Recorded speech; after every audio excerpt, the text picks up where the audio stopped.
my favourite West Ham striker. It's kind of a hard statement to make. I only really can remember back as far as like 98, 99, and we haven't had many great strikers, let's be honest. I mean, we talk about Di Canio, maybe even Defoe, but obviously that ended disastrously. In the Championship, the first time coming up, I mean, Bobby and Marlon were good. My favourite player, never got the run he deserved, was Ashton.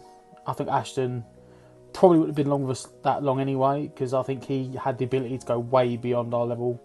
You saw that in the time we had him. He was everything. He was a big guy, but he was brilliant with his feet, really intelligent. I think he probably would end up at somewhere like Man United at the time.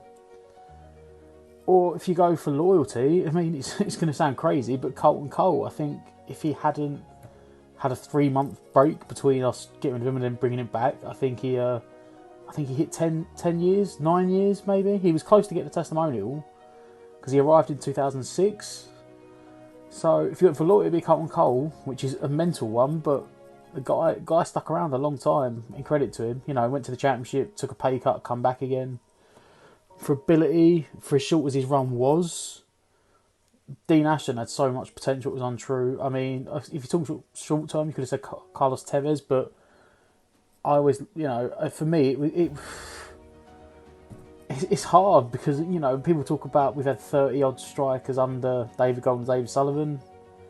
Even now, we don't have many great strikers. There was the big man Andy Carroll that on his day was unplayable, was never fit.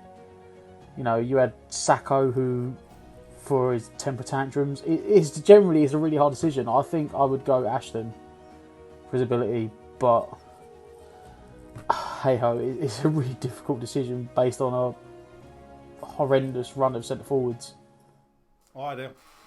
Anton's asked me to try and pick my all-time favourite West Ham striker and do it under 2 minutes, which is not easy when I've seen so many good strikers. Two of which are on my wall here. We've got Alan Taylor, who was playing for us when I started going as a kid. Obviously scored 2 goals in the FA Cup final, 6 goals in the journey to win the cup back in 75. Then really when I first started going properly, David Cross would have been one of my first heroes. I mean, he was just an outstanding player, held the ball up, scored great goals with his head and with his feet. You don't get the name Psycho for nothing.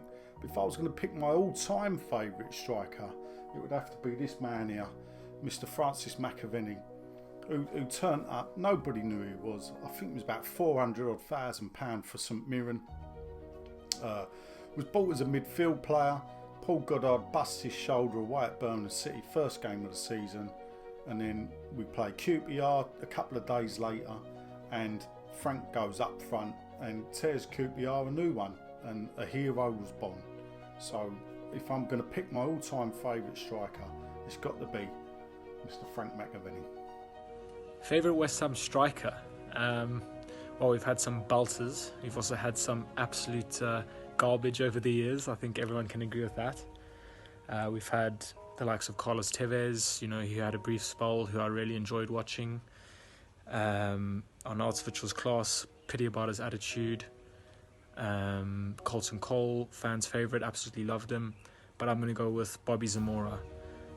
He was the first name that I got on the back of my shirt when I was about 5 or 6. I had Zamora 25. And I was just obsessed with him. I loved everything that he did for the club. I loved his style of play. He was a silky smooth player. He used to score some belters. And what I really loved about him was how much he loved the club. Even today, he speaks so highly of West Ham, and I think I have all the respect in the world for him for that. Plus, I'll never forget his goal against Preston in the playoff final.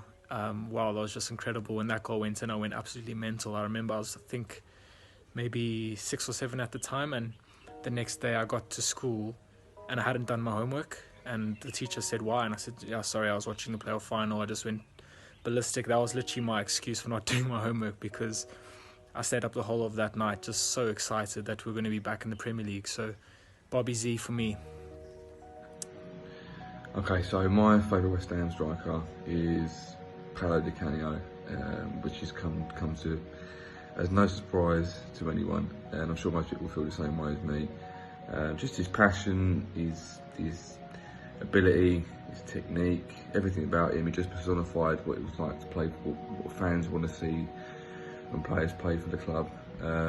He's always been an all to us, you know, since his career ended, and just everything about him basically. I remember some of the goals he scored for us were brilliant, including that, obviously, that half volley against Wimbledon, or the bicycle kick against Wimbledon, and just genuinely everything about him. It has to be Paolo Di Canio for me. Close along with Dean Ashton, I think.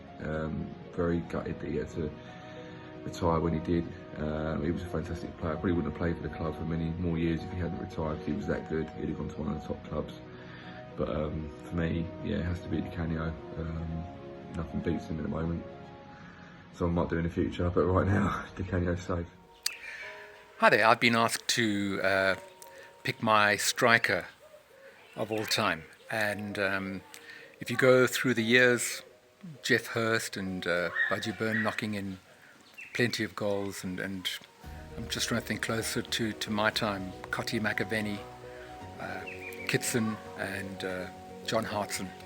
But for me, I'm going to go for someone who was really just an unsung hero, and who was just there, great goal poacher, gave his best, gave his all for West Ham, and unfortunately was never around when the trophies were around. But for me, best striker for West Ham United, Pop Robson. Good morning, guys. I've been asked to do my favourite, or nominate my favourite striker for West Ham. I have two candidates really that I was thinking about. Very difficult to choose between them. One was the infamous Jeff Hurst, somebody that I absolutely loved, saw him play virtually all his career, and just loved him. But the other one, Clyde Best. Clyde Best was a player that when he joined West Ham, he came from Bermuda. When he joined West Ham, he was one of the first black players in the First Division, and I just loved his style. In today's game, maybe a little bit like Antonio, he was big, strong, powerful player, and but he was able to do a few tricks as well. You know, he had that ability to be able to fool a few of the defenders and score some great goals. He scored about, over nearly 58 goals, I think it was, for us over the seasons that he was at West Ham. So my favourite striker for West Ham would be Clyde Best, and he pips the infamous Jeff Hurst. My favourite West Ham striker at West Ham, there is plenty to choose from. You might think that's a bit random considering our most recent record with strikers hasn't been fantastic. But there are plenty to choose from, especially from in my era. And I mean, growing up a young lad, the first striker I remember really is Trevor Morley. He stood out, you know, him and the connection between him and Bishop feeding him the balls, and he kind of stepping up and scoring wonderful goals. Actually scored really good goals for West Ham. And then we signed a couple of other strikers throughout the next following years. Jerome Boer, I don't know if anyone remembers him. I'm not saying I'm not saying he's one of West Ham's best strikers, but he was a good striker, and I really liked him. I'm going to skip forward slightly because I'm going to talk to you about John Hartson and Paul Kitson, who of course Harry Redknapp signed and saved West Ham from relegation together with their goals. I think John Hartson got 5 in 11 appearances, and that saved us that season in '97, and the two of them just came in, and what a breath of fresh air they were. And then the following season, I think Hartson got 24 goals or 20 plus goals in that season. And then obviously started to fade away in the third season. We got $7.5 million from Wimbledon for him. But I have to go back to Tony Cottee. Tony Cottee for me was a quality footballer. The fox in the box. He was there at the right time. He was always a striker that worked really well with a partner up top, and was always there at the right time to put the ball on the back of the net. And of course, in that '86 season, between him and Frank McAvenny, they banged in loads of goals, and we were just unfortunate that we couldn't win the league that year. But I was also present at Tony Cottee's second debut at West Ham. Obviously, he left West Ham and came back, where he got sent off against Liverpool. A really good memory of Tony Cottee is actually West Ham were down 2-0 against Norwich at home. And I remember the stadium and everyone was deflated. and then he popped up in the last 10 minutes and got a brace. And of course, he scored over 100 league goals for West Ham as well as boyhood club. So yeah, Tony Cottee 100%. Get your comments in.